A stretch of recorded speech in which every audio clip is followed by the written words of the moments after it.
Okay, student, in exercise 3.9 we have a network और हमसे पूछा गया है determine current in each branch. हमें सभी ब्रांच में करंट फाइंड आउट करना है, A B B C C D और डी ए। तो लेट स्टार्ट।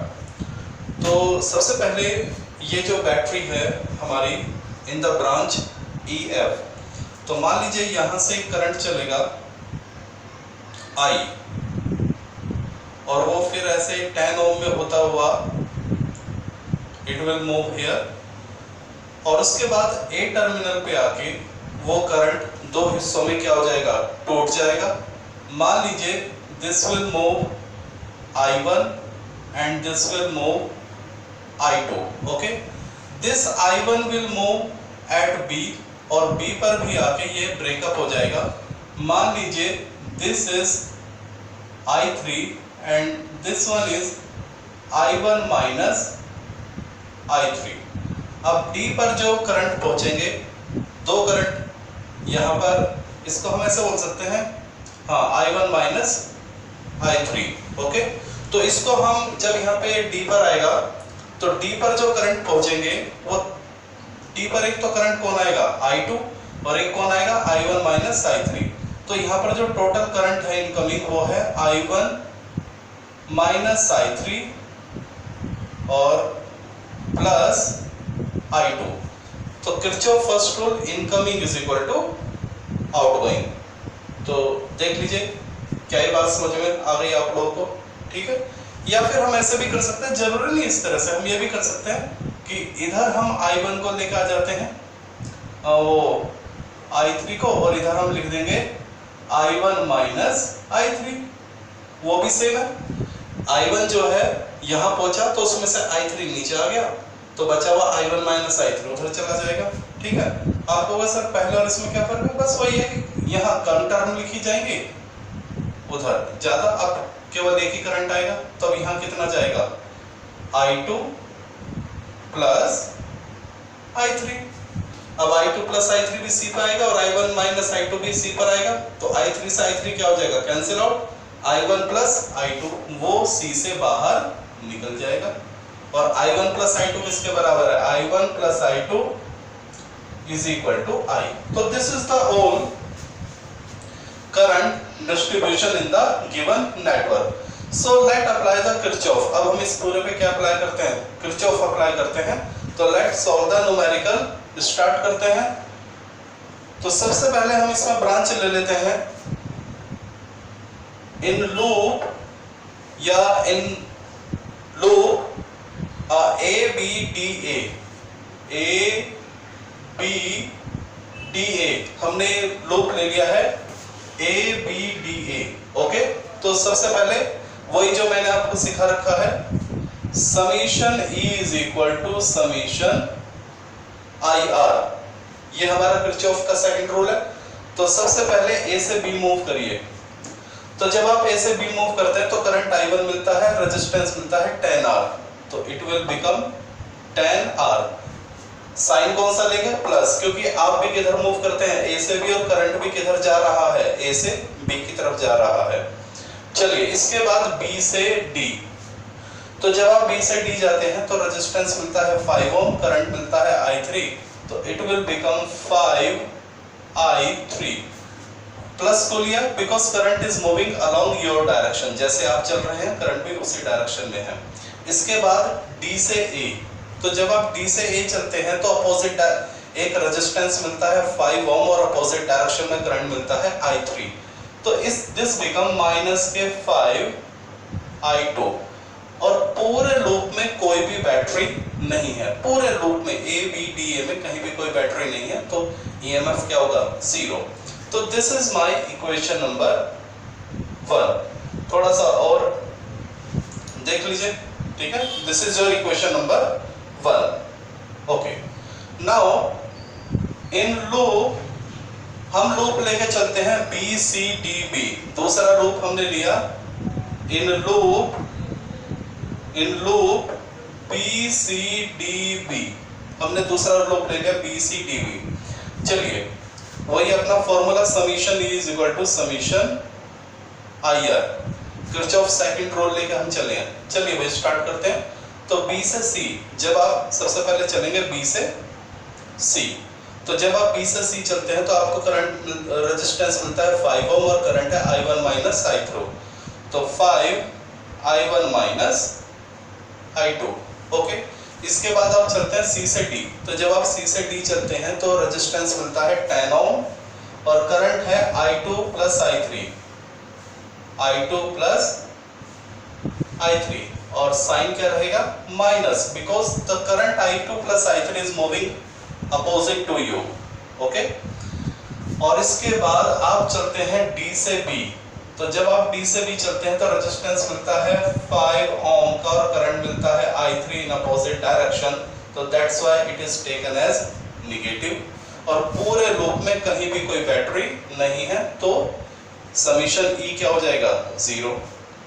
तो 0 is equal to 5I minus के 5I2 माइनस के 10I2 माइनस के 10I3 माइनस के 5I3, ब्रैकेट ओपन कर लिया।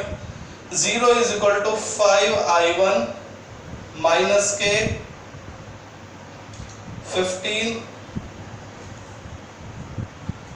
प्यारे बच्चों ये है I1 I3 है, this is I3, I1 minus I3, I1 minus I3, ये मैंने I2 लिख लिया था, सॉरी। तो माइनस का 10 I2, 5 10 माइनस के 20 I3, तो this is my equation number 2। तो अभी तक हमने दो इक्वेशन ड्राइव कर चुके हैं, this is my equation number 1 and this is my equation number 2। दो लूप मैंने कंसीडर किए और दोनों लूप से मैंने इक्वेशन 1 और इक्वेशन 2 ड्राइव कर लिया है। चलिए now let me consider in loop, हमने एक लूप कंसीडर किया, दूसरा लूप कंसीडर किया और अब मैं तीसरा, एक बार मैंने ये लूप लिया, एक बार मैंने ये लूप लिया, अब मैं लूप लेने जा रहा हूं AD C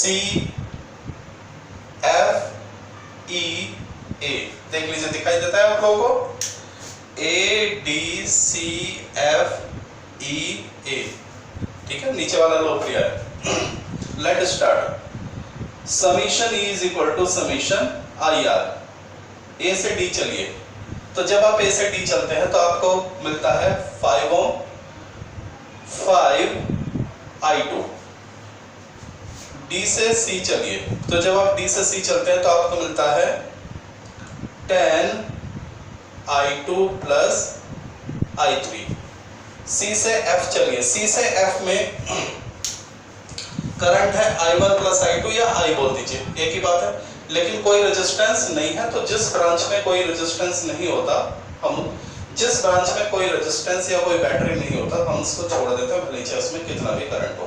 ओके, तो E से F में ना ही कोई रेजिस्टेंस है ना ही कोई बैटरी है, ड्रॉप। F से E में आइए, तो रेजिस्टेंस कितना है 10, करंट कितना है I, और I किसके बराबर है I1 plus I2, I1 plus I2। Okay, और इसी में ही हमें एक बैटरी दिखाई देती है, तो जब आप F से E चलते हैं तो कैसे चलते हैं, आप माइनस से प्लस की तरफ चलते हैं। आप किधर चलते हैं, माइनस से, देखिए आपका मोशन किधर है, आपकी डायरेक्शन है F से E, तो जब आप F टर्मिनल से E टर्मिनल जाते हैं तो बैटरी में कैसे मूव करते हैं, माइनस से प्लस। तो मैंने आपको क्या सिखाया, जब आप चलते हैं और आप चलते हैं बैटरी के माइनस से प्लस तो प्लस साइन आएगा, और प्लस से माइनस चलते हैं तो माइनस, तो चूंकि आप माइनस से प्लस चल रहे हैं तो इट विल बिकम पॉजिटिव 10, तो इधर 10 रख दीजिए। चलिए इसके बाद C से F चल चुके हैं, F से E चल चुके हैं, अब E से A चलिए, तो जब आप E से A चलते हैं तो वी हैव इस ब्रांच में कोई भी रेजिस्टेंस नहीं है, कोई भी बैटरी नहीं है, तो लीव इट। ओके, अब इसको हम सॉल्व करते हैं। 10 is equal to 5I2 10I2 10I3 plus का tan I1 प्लस का tan I2। ओके प्यारे बच्चों, चलिए इसको अरेंज करते हैं। तो ये हमें मिलेगा tan is equal to tan I1 plus का 25 I2 प्लस का tan I3, इक्वेशन नंबर 3। देख लीजिए, I1 कितना है 10, I2 कितना है 5, 10 और 10 25, और I3 कितना है 10 I3। तो this is my equation number 3। तो सबसे पहले तो हमने क्या किया प्यारे बच्चों, we have consider the 3 different law and obtain the 3 equations. तो यहां तक आपने कर लिया। क्या वीडियो में दिखाई दे रहा है नीचे वाला लाइन? Let me check.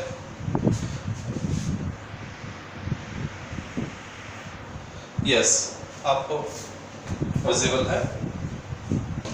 चलिए अब मैं क्या करता हूं, इन तीनों इक्वेशन को लिख लेता हूं साइड में, काम आएगा अपने, क्योंकि इन तीनों को सॉल्व करके अब हमें I1, I2, I3 की वैल्यू निकालनी है। तो प्यारे बच्चों, मेरी इक्वेशन नंबर 1 क्या थी?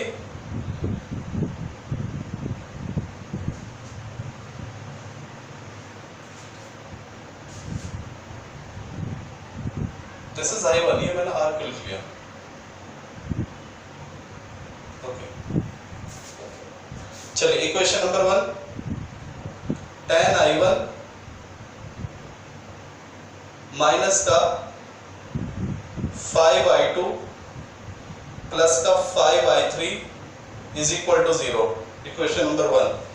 इसके बाद 5I1 माइनस का 10I2 माइनस का 20I3 इज इक्वल टू 0। देख लीजिए, इसके बाद 10I1 25I2 प्लस का 10I3 is equal to 10। This is my equation 1, equation 2 and equation 3। मैंने साइड में इनको इसलिए ले लिया क्योंकि अब मुझे सॉल्यूशन के लिए स्पेस चाहिए। तो वैसे तो आपने अपनी नोटबुक में, जब आप मेरे साथ ये न्यूमेरिकल हैंड टू हैंड मेरे साथ करेंगे तो that will be more easy to you. देखिए, जब आप न्यूमेरिकल को देखें, जब आप टीचर को वीडियो में न्यूमेरिकल करते देखें, तो आप भी पेन और कॉपी लेके हैंड टू हैंड करते जाए, तो आप ज्यादा अच्छी तरह से सीखें। केवल देखने से कुछ नहीं समझ में आता है, ठीक है? तो इक्वेशन 1, इक्वेशन 2, इक्वेशन 3 ये मेरे पास मिला, आपने नोट कर लिया होगा कैसे आया, और उसको मैंने साइड में लिख दिया है। नाउ अब हमारा टारगेट है I1, I2, I3 की वैल्यू को क्या करना, ऑब्टेन करना। अब ये तो देखिए सिंपल मैथ्स बन चुका है। दिस इज, ये हमारा सिंपल मैथ्स है, और छोटी क्लास में आपने इस तरह के मैथ्स में एक्सरसाइज होती थी, बाकायदा सवाल होते थे, x, y, z में 3 इक्वेशन होती थी, और आप उनको सॉल्व करके आंसर निकालते थे। अब कुछ बच्चे पसंद करते हैं एलिमिनेशन मेथड, कुछ बच्चे पसंद करते हैं सब्स्टिट्यूशन मेथड। तो that depend upon your own interest कि how you, which method you are willing to apply, ठीक है? लेकिन मकसद है, और ये एक नॉर्मल 8th क्लास का स्टूडेंट, जो 8th स्टैंडर्ड का बच्चा है, वो इसको क्या कर सकता है, सॉल्व कर सकता है।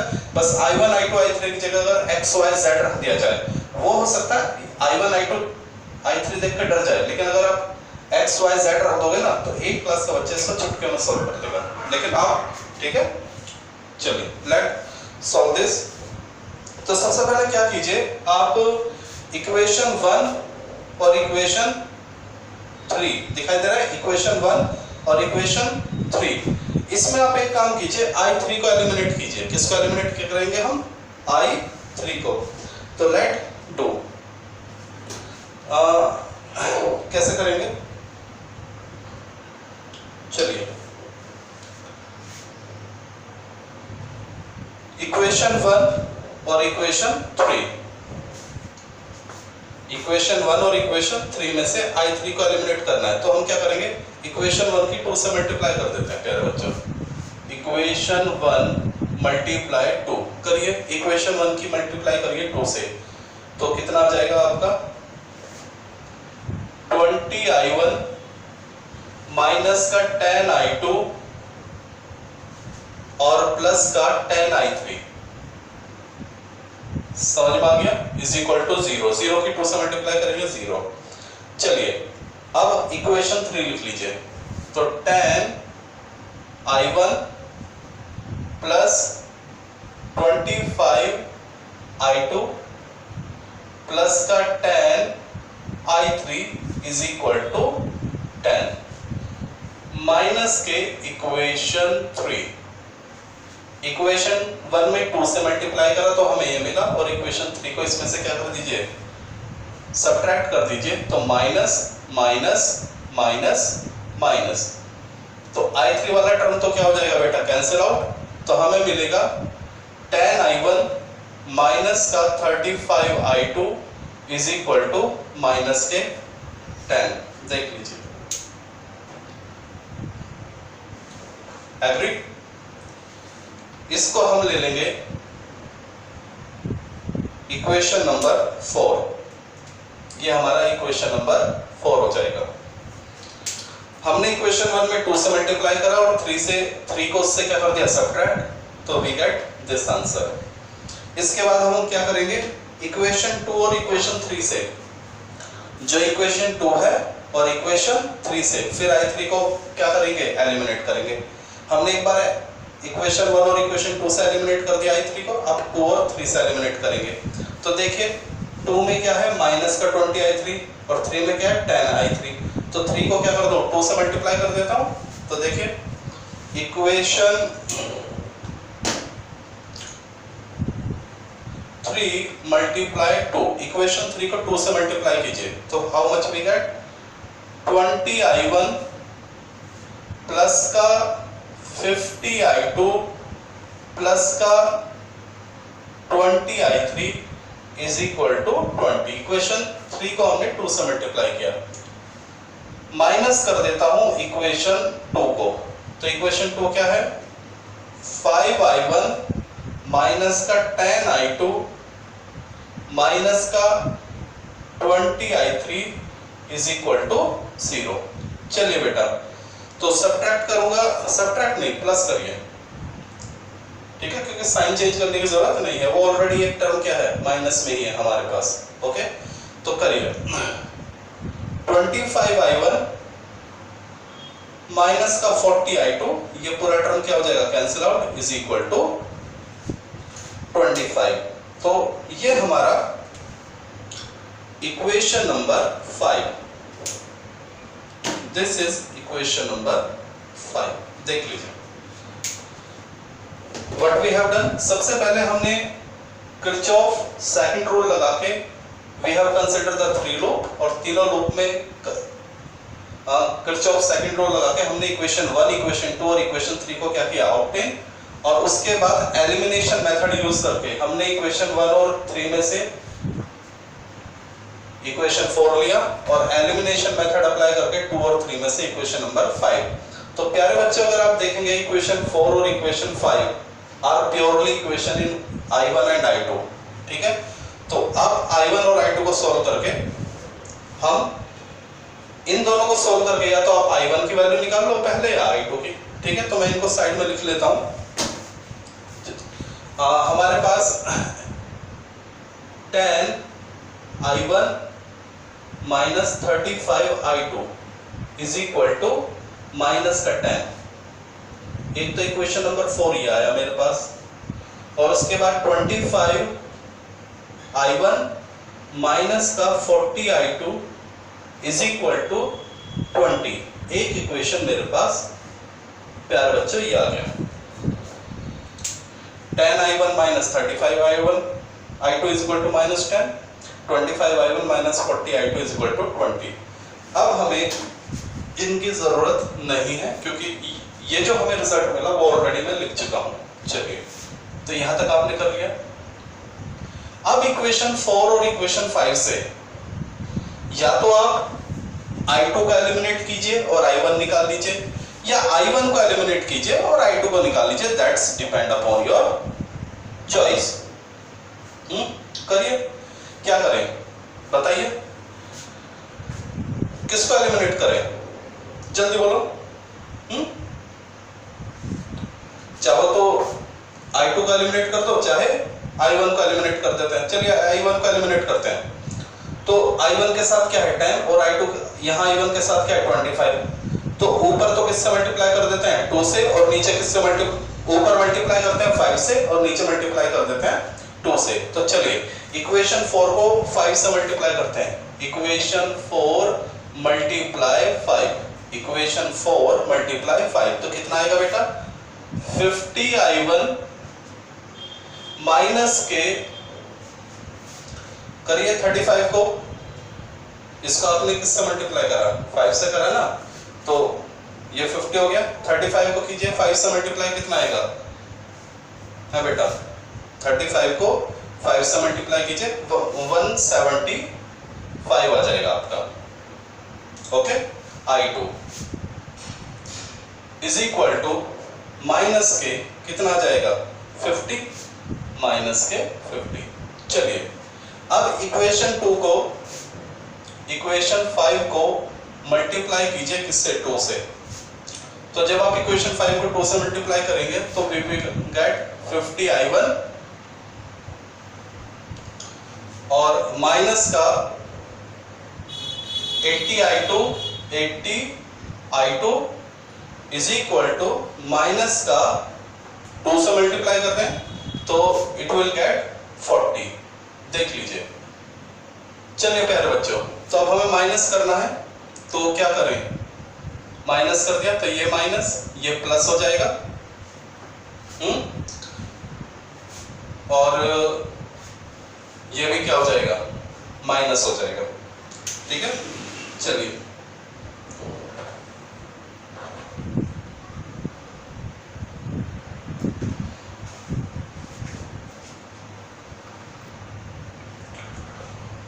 प्यारे बच्चों, जब हमने इक्वेशन 1 और 3 को सॉल्व किया तो हमें इक्वेशन नंबर 4 मिला, और जब इक्वेशन 2 और 3 को सॉल्व किया तो हमें इक्वेशन नंबर 5 मिला। तो वहाँ यहाँ पे प्लस था, ये हमसे थोड़ा सा लिखने में गलती हो गया, तो वहाँ ये क्या था प्लस था। ओके, तो इक्वेशन 4 को आपने 5 से मल्टीप्लाई किया तो हमें ये मिला, इक्वेशन 5 को 2 से मल्टीप्लाई किया तो हमें ये मिला।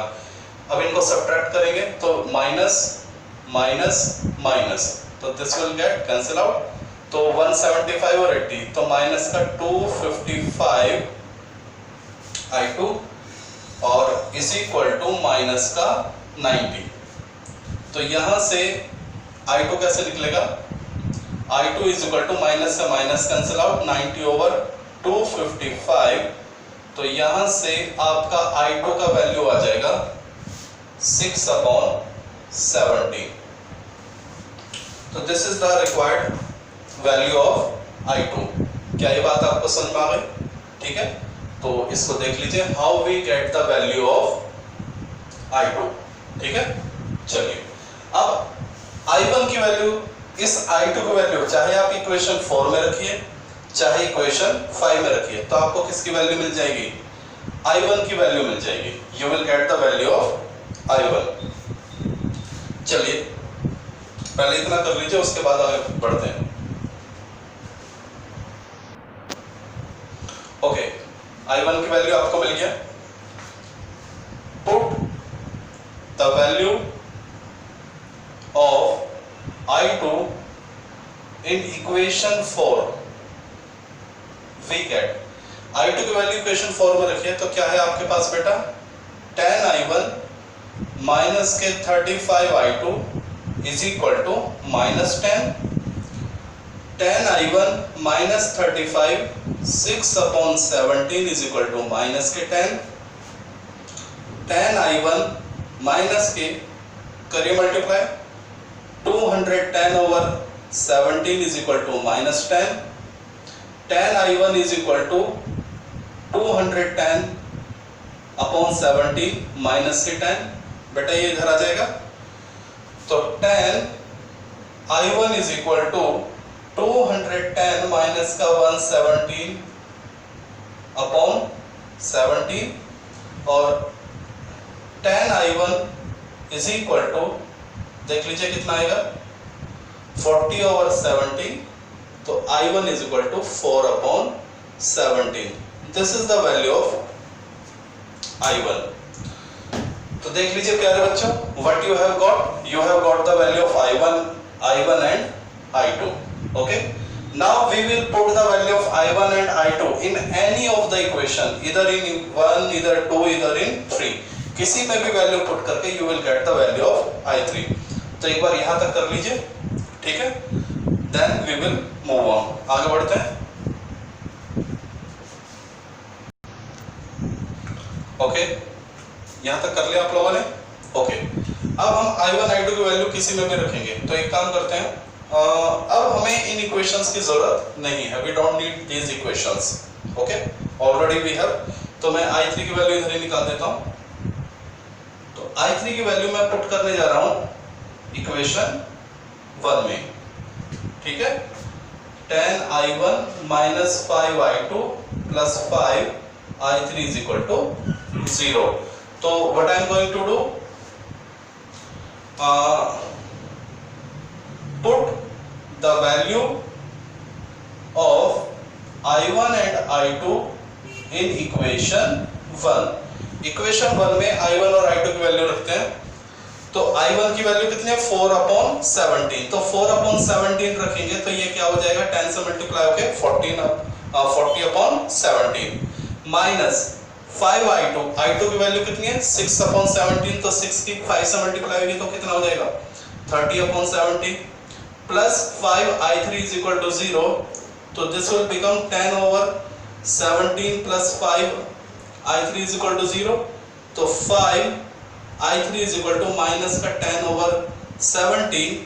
तो I3 is equal to minus के I3 is equal to minus के 2/17. तो प्यारे बच्चों, आपने देखा how we get the value of I1, I2 and I3. अब इस क्वेश्चन में कुछ भी नहीं है, हमसे पूछा गया था कि हर सभी ब्रांच में किसकी वैल्यू निकालिए, करंट की वैल्यू निकालिए. तो सभी ब्रांच में आप करंट की वैल्यू निकाल सकते हैं, बशर्ते आपको I1, I2 और I3 की वैल्यू क्या हो पता हो. नाउ अब हम इसको करते हैं आगे, I1, I2 की वैल्यू से. चलिए सभी ब्रांच में करंट की वैल्यू निकालते हैं. तो सबसे पहले मैं इन वैल्यूज को रफली लिख लेता हूं. I1 is equal to 4/17, I2 is equal to 6/17 and I3 is equal to minus का 2/17. तो now we are going to find the value in each branch. तो वैसे तो मेन क्वेश्चन यहीं तक था, अगर यहाँ तक बच्चा कर लेता है सही, उसके बाद बाकी न्यूमेरिकल में कुछ बचा ही नहीं है, nothing is left. तो देखिए सबसे पहले current in branch AB branch में जो करंट है वो कितना है, I1, और I1 आपके पास कितना है, 4/17. चलिए करंट इन ब्रांच BC, तो वो कितना है, I1 माइनस I3. तो I1 की वैल्यू 4/17, I3 की वैल्यू कितनी है, माइनस का 2/17. तो this will become 6/17. Okay, current in branch BD, तो BD में कौन सा करंट है, I3. तो I3 की वैल्यू कितनी है, माइनस के 2/17 ampere. Okay, current in branch AD, वो कितना है, I2. तो I2 की वैल्यू हमारे पास कितना है, 6/17 एम्पियर. क्या बचा, करंट इन ब्रांच DC, तो DC में कितना करंट है, I2 प्लस I3, तो ये हमारे पास हो जाएगा I2 प्लस I3 यानी 6/17 माइनस का 2/17 इज इक्वल टू 4/17 एम्पियर. ठीक है, और इसके बाद तो कोई ब्रांच बची नहीं है. हाँ, एक ब्रांच बची है, या तो आप बोल दीजिए CF, या बोल दीजिए FE, या बोल दीजिए EA. तीनों में एक ही करंट है I. Current in branch CF is equal to current in branch FE is equal to current in branch EA, और वो किसके बराबर है, I. और प्यारे बच्चों, I किसके बराबर है, I है I1 प्लस I2 के बराबर, I1 प्लस I2 के बराबर. तो I1 कितना है, 4/17 प्लस 6/17 इज इक्वल टू 10/17. तो this is the current in each branch and your question is solve. तो ये समझ लीजिए जब भी एग्जाम आएगा तो सीधा फुल फ्लैश लॉन्ग क्वेश्चन ही आने वाला है। ओके, तो मेक इट हार्ड प्रैक्टिस।